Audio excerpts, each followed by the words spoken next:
नृसिंहवाडी येथे श्री दत्त मंदिरात यंदाचा तिसरा दक्षिणद्वार सोहळा उत्साहात। श्री क्षेत्र नृसिंहवाडी येथील श्री दत्त मंदिरात चालू सालातील तिसरा दक्षिणद्वार सोहळा आज रविवार दुपारी 12 वाजता भाविकांच्या उपस्थितीत पार पडला।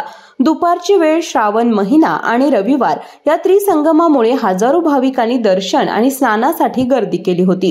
गेल्या काही दिवसात विश्रांती घेतलेल्या पावसानं पुन्हा एकदा कोल्हापूर, सांगली आणि सातारा जिल्ह्यात हजेरी लावली।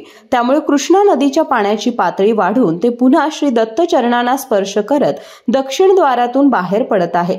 या अद्वितीय योगायोगामुळे दक्षिणद्वार सोहळा साजरा करण्यात आला। भाविकांनी दिगंबरा दिगंबरा, श्रीपाद वल्लभ दिगंबरा आणि श्री गुरुदेव दत्तच्या जयघोषात पवित्र कृष्णा नदीच्या प्रवाहात स्नान करून पुण्यप्राप्तीचा लाभ घेतला। या सोहळ्याची माहिती इलेक्ट्रॉनिक माध्यमातून वेगाने प्रसारित झाल्यानं सांगली, कोल्हापूर, मिरज, इचलकरंजी आणि इतर भागातून भाविक मोठ्या संख्येने दाखल झाले। गर्दीच्या पार्श्वभूमीवर श्री नृसिंह सरस्वती स्वामी दत्तदेव संस्थानतर्फे अतिरिक्त सुरक्षा रक्षकांची व्यवस्था करण्यात आली होती। सोहळ्या दरम्यान श्रींची उत्सव मूर्ती परमपूज्य श्री नारायण स्वामी यांच्या मंदिरात दर्शनासाठी ठेवण्यात आली होती। दक्षिणद्वार सोहळ्याला योगायोगाचा सोहळा असंही म्हटलं जातं।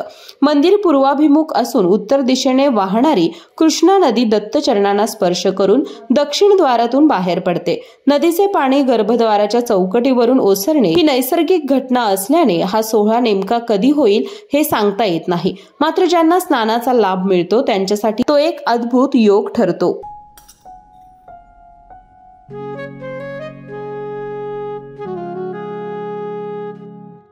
बाबा, आज येताना बासुंदी घेऊन या ना।